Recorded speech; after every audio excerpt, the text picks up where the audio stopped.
Well, hello, everybody. It is 7 o'clock and it is Thursday, which means it's time for the Boss Up Hub. It is Dr. Nisssa again. I am your nationally recognized chiropractor and business coach. I help aspiring entrepreneurs start their businesses without making costly mistakes so they can turn their dreams into dividends. Tonight, we're going to be talking about the lack of diversity in some professions here in America and across the world. And I am here to tell you, unfortunately, the one that I occupy is in the top five of that list. So we're going to wait for a few more people to come in, and I'm going to try to send this over to one of my groups pages so that the group can be a part of this discussion tonight. And if you're on, tell me hello so I can say hello back to you so I can see who's out there in Facebook land. Hey, Dr. Jaquel, thank you so much for tuning in today. Who else is out there? I don't see you. Go ahead and tell me hello. And if you think that this would be beneficial to someone else, please put their name in the comments, share it on your page because sharing is caring. And I really wanted to do this topic tonight because I don't want this to look like we're bashing occupations, but I want you to look at the opportunity that it could possess for you to break the barrier in that particular occupation. You can be the new face of this occupation. So if you're looking for a new field or a new business industry that you may be able to go into, one of these may be just for you. So again, we're going to be talking about the lack of diversity in some jobs. We're going to talk about the least diverse industries or jobs in America so that you'll know exactly what those are. So, guess what? Number one is veterinarians. And so, one of my friends and classmates from the Fort Valley State University, who's on a show on National Geographic, along with one of our other classmates from the Critter Fixers. He is Julio. We call him Julio. His name is Bernard Hodges and Terrence Ferguson. Both are doctors of veterinarians, and they are unapologetically black like me, and they are in what they call one of the most jobs that's held by white people. Okay. And so, veterinarians, we need veterinarians of color. So if that may be something that you may be interested in going into in an industry you want to pierce the veil in, I definitely say do that. Number two on the list is audiologist. So they say that audiologist is 92.4% white. So that means that the remainder of that percentage is an other. So we need more diversity in that field. Number three is conservation scientists and foresters. I know that when I have gone in and I've gone to like the national parks and stuff like that, I don't see any people of color when I'm there. They are mostly white men. Hey, Cheryl, thank you so much for tuning in. You said your daughter wants to be a veterinarian. Perfect, perfect, perfect. And I know that Dr. Hodges and Dr. Ferguson would love for your daughter to shadow them so that she can know exactly how things work with that field. Hey, Sunitra, thanks so much for tuning in. I see that you are here with us, and hopefully, we'll get some more people to be a part of what we're doing tonight. Dr. Jackson, Dr. Patrina, I see that you're on as well. Number four are meal rights. Meal rights is another profession that lacks the diversity, and we need to make sure that we have more people of color in these jobs. And so if you again, if you're looking for another profession that you need to want to go into, or you have children or people that are about to get ready to go to school or looking for a new field, I'm just kind of putting out there some jobs and some careers that may be right and just right for you to go in right now. Number 5, chiropractic. Okay, so I am a chiropractor and I know firsthand about the lack of diversity in chiropractic. When I finished chiropractic school, it was 3 people of color that graduated with me in my particular class. And when I say people of color, that means that all of us was not black. So it was more in that pool. So we definitely need more people of color in chiropractic. We need to see more differences of hues. We need to see more women in chiropractic. And who I didn't know when I went off to school that I was going to be a Black History moment, but it happened. But I'm here to tell you that it's a wonderful career to be in, and we would love to have you to be a part of it. Dr. Hassan, thank you so much for joining in. Dr. Stacy, thanks so much for being with us tonight. Listen, guys, we have a tall list. Medical transcriptionist is on this list tonight as a least diverse job in America. Tool and die makers, aircraft pilots and flight engineers. Is that a job that most people grow up in a Black home and say, "Oh, I want to grow up and be a pilot"? Maybe we need to be a little bit more engaging in just saying, "Hey, the sky's the limit. Let's look at some more career options out there for us outside of everybody becomes a lawyer or teacher or a medical doctor. There's some other choices for you out there." Renee, thanks so much for joining us tonight. We're just kind of talking about diversity in the workplace and how it very much is lacking in some of the fields. I'm going to give you some percentages for chiropractic. 91% of chiropractic is white. For medical transcriptionists, 90.8% of that field is white. Tool and die makers, 90.2%. Aircraft pilots and flight engineers, 89.8%. I know that y'all keep up with the news, so you saw when you can see when we normally get some Black pilots. They make a it's big news. All right, especially when they had the whole flight that was a female Black pilot, and she had a whole flight of females with her. This is big news, but here we are in 2020. This shouldn't be like, we shouldn't still be doing first. We've been here, we've been contributing to, the seed of America, and we still are scratching surfaces. We're still are trying to get our position where we already had it. It's like we are still trying to push the envelope, and it shouldn't be like that.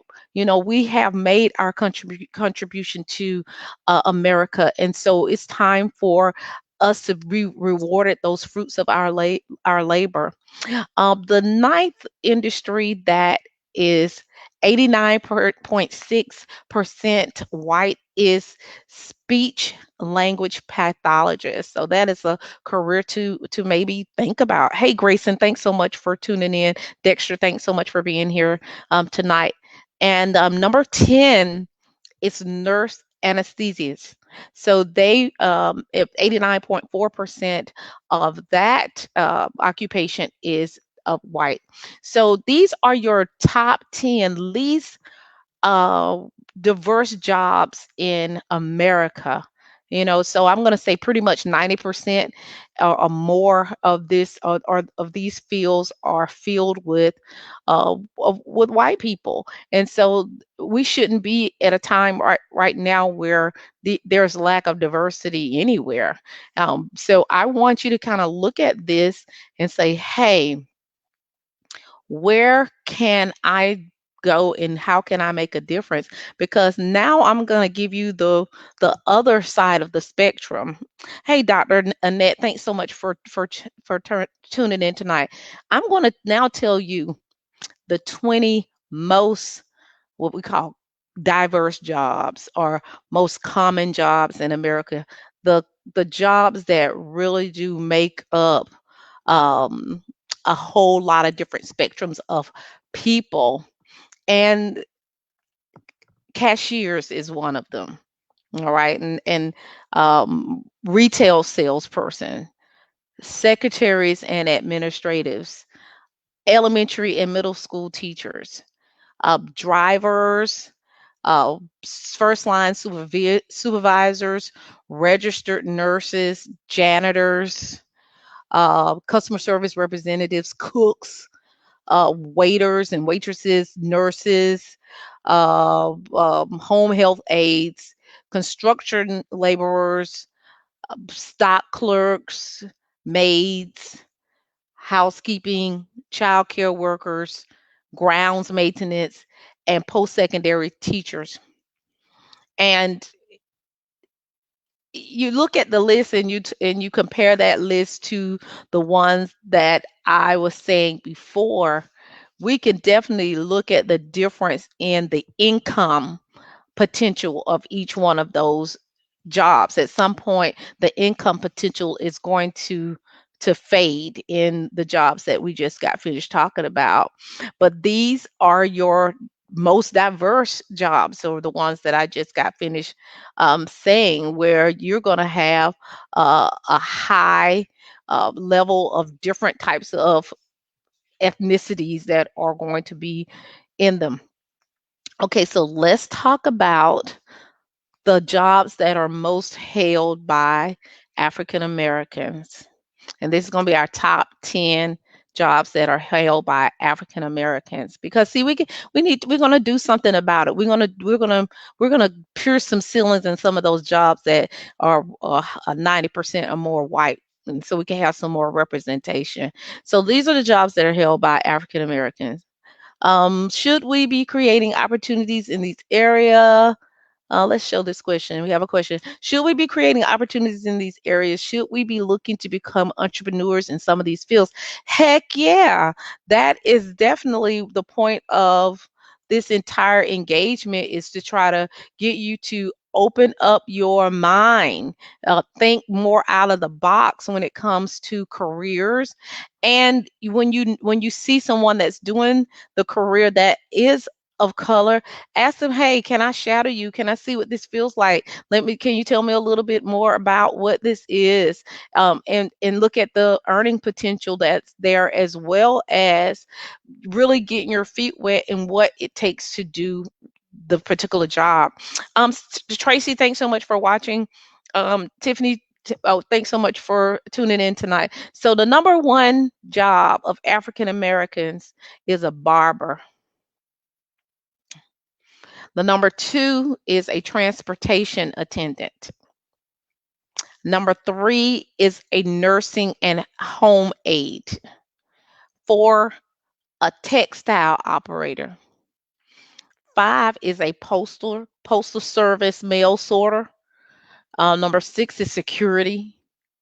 Number seven, telephone operator. Eight is a taxi driver or a chauffeur. Nine is a parking lot attendant. And 10 is a truck operator, industrial truck operator. So, we know what a barber does. It's pretty clear cut what a barber does.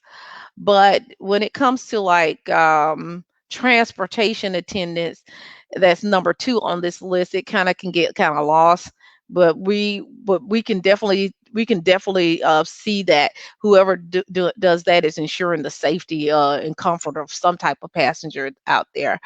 But I would tell you that when you look at this list of the jobs held by African Americans, and then you go back and look at the list of the jobs that are held by other ethnicities, it's totally different. All right, because they also have a list about the jobs that are held by Asians, and they have one that's held by Hispanic people as well.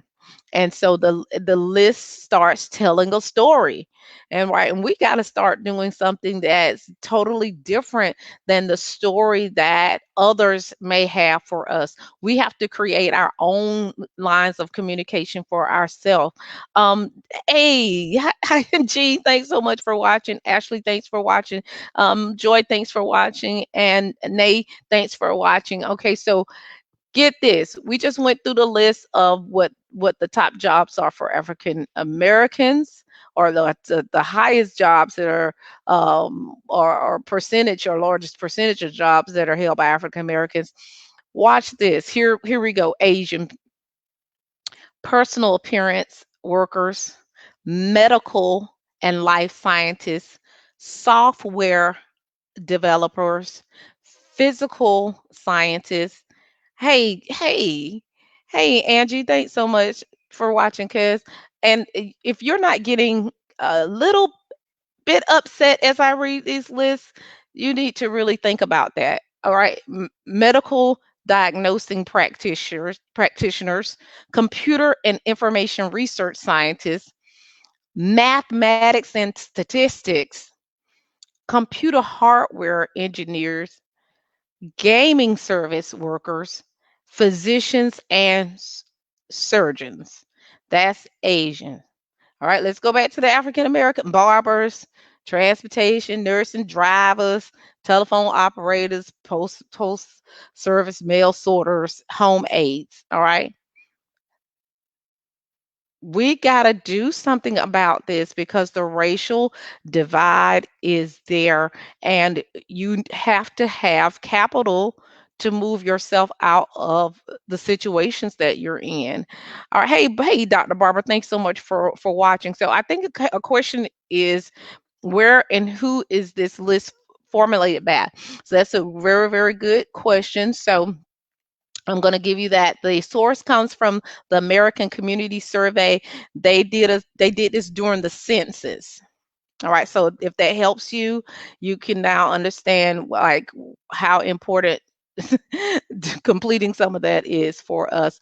But they did this as a part of the U.S. Census, the American Community Survey. It gives like a snapshot of the diversity of about 425 occupations, and they break them down into 9 distinct racial groups. All right. So now we get to really look at this standard measure of inequality in our different occupations that we have out there. Um, and the next question is it's in their Asian culture and environment. Oh yes, it's definitely in there. That's how they have it broken down, and they have the jobs that are held by Hispanic workers. It's the way that it's termed, and they say most of the jobs on this list is going to represent skilled labor and construction jobs. So you're talking about plaster, stucco masons, drywall and ceiling tile installers, roofers. Which I will tell you, when in my grandfather's day, he was a brick mason, and that's what he did for a living. He built his own home on his own. He never had any debt. He never had a mortgage. He had a good life in doing some of these jobs that we just don't do anymore. um, it says textile and garment presser. It says carpet and flooring installer, cement and concrete finisher. So again, you see the list for this is more, again, the construction of jobs. And so we got to do better. We have to do better. This is an excellent opportunity for us to get into some fields as entrepreneurs and change the game. Yeah, we Tiffany, yes, we did used to do more masonry work back in the day. You're right. Hey, Dr. Rita, thanks so much for joining us. Hey, how y'all doing? Let me see here. The next thing is it goes into like how America's eighth most diverse occupation is also the most diverse one, and they call it unemployment. That's what they call that. They call unemployment occupation as well, and it kind of breaks down the percentage of each race that is unemployed. So I'm going to tell you this, the whole point of me coming on is that I'm going to tell you what my grandfather told me when I was growing up.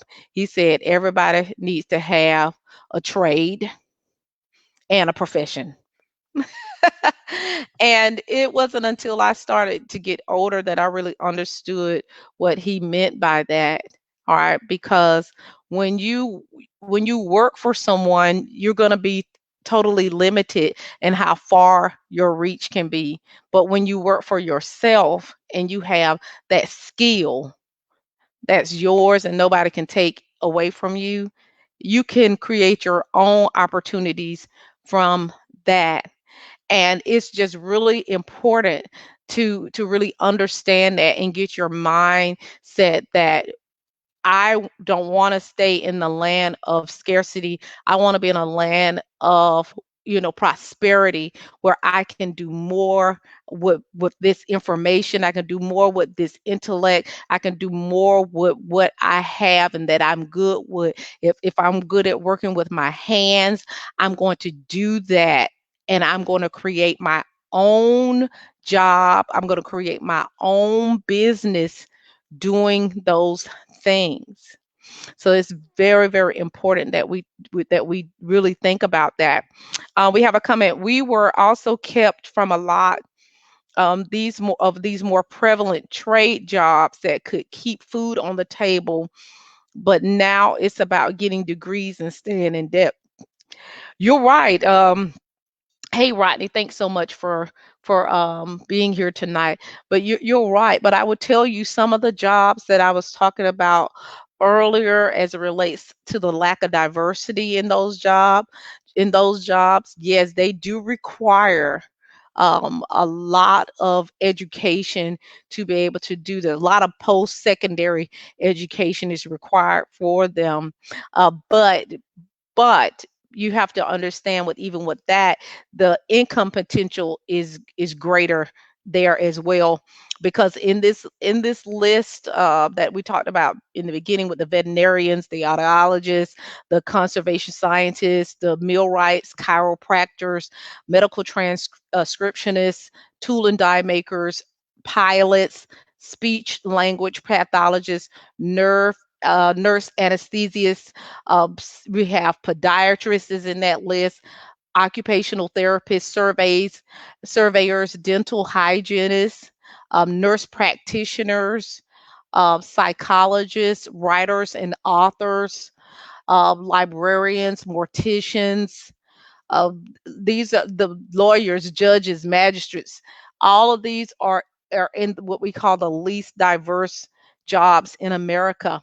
And this top 30 list that they created, at least 73% or more of the profession is white. And so I went through the top 5 because I wanted you to see where it was 90% or more. All right. So that's a big number that we got to get in front of. And so if we're really trying to push that envelope and try to really support, because that's the thing, we've been talking about this all the time. We want to support and we want to buy from other black companies, other black communities. We got to have our people in place. And so, yes, Tiffany, I do understand that, getting the degrees can put you into some type of potential debt, but we need to have a soldier in place in some of this stuff. All right. Um, Joyce says, Amen. I love being a pharmacist and I don't want to own a pharmacy, but I love that prescription fitness lady, and I have so many avenues to grow. Yes, you do. Because even with your own business that you have, Joy, you're able to impart wisdom to all of those people that you are coming in contact with that business. So you, even if they want to ask you your expertise as it relates to pharmacy, they have you at their disposal. So we just applaud you in being one of our ambassadors in the pharmaceutical business. Oh, Rhonda, thanks so much for watching. So Dr. Rita says shift. Yes, we have to be able to make that hard shift and do something that's going to make our future generations proud. We have to have the certain people in place. I will tell you something that I think that we really need to really consider is a grocer. We need someone that is going to be able to feed and nourish us in a manner where we can go into their grocery store, get food for our families, get groceries for our home. And if I had to pick one area where I felt like we could do more in, is that particular area. So that we can be more self-sufficient as a culture. And so I know that sometimes when you're talking like this and people are like, oh, why are you trying to be separate and all of that? It's not about that. It's about the culture, our community being self-sufficient has nothing about being separate from someone someone else. So I just wanted to kind of share this with you tonight because I just was really in awe on some of the, professions out there, some of the possibilities for us to have businesses in these professions where we are lacking. And I wanted just to share that with you because sometimes I am really talking, I talk to a lot of people, whether it's in my practice or whether it's out and just out and about. And everybody's always asked, well, how do you know which business you need to go into? Or how did you figure out this is what you wanted to do? And A, B, C, D, E, F, G. And I said, I knew because of how how I came up. But it's so many different possibilities. The possibilities are endless. You just have to have the mindset that I can do it. I'm not limited by anything. And yes, Jean, you're right. Passive income is the key. You have to have multiple streams of income. I talk to my group all the time about stocks. I talk to them about real estate because you have to have money coming from all four corners of the box. You have to. So you just can't be solely dependent on the one thing. But back to what we were discussing today. You can figure out that path. Use this data. They're collecting this data for a reason. And so we can either look at it as a negative and say, oh, gee whiz, there's not a whole lot of black people and black veterinarians, or there's not a whole bunch of black chiropractors, and oh, there's not a whole bunch of black speech and language pathologists. Or we can say, hmm, I'm going to open up me a language and speech pathology facility. Or, oh, I'm going to send my niece off to school to become a chiropractor so we can own us a chiropractic practice. Or, oh, there's not a lot of black veterinarians. Oh, let's get someone to do that. I said because we're getting older. So because we're getting older, we need to have someone else that's going to take up that mantle.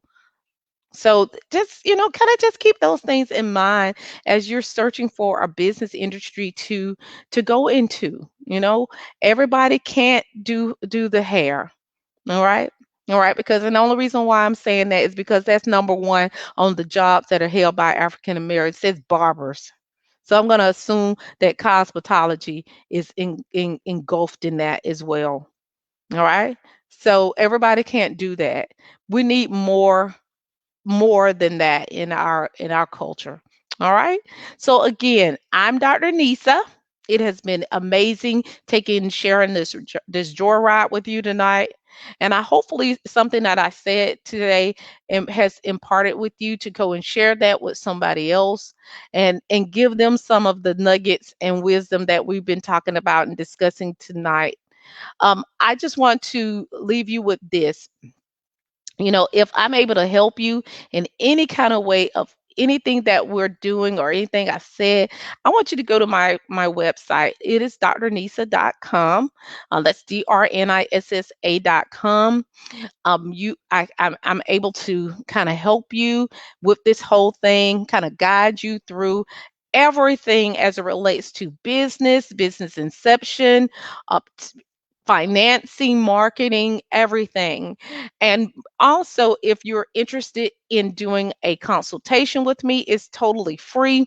You can go up to the bossupfast.com, set up an appointment with me, and I'll sit down with you and we can kind of talk about what's going on with you and turning those dreams into dividends for you.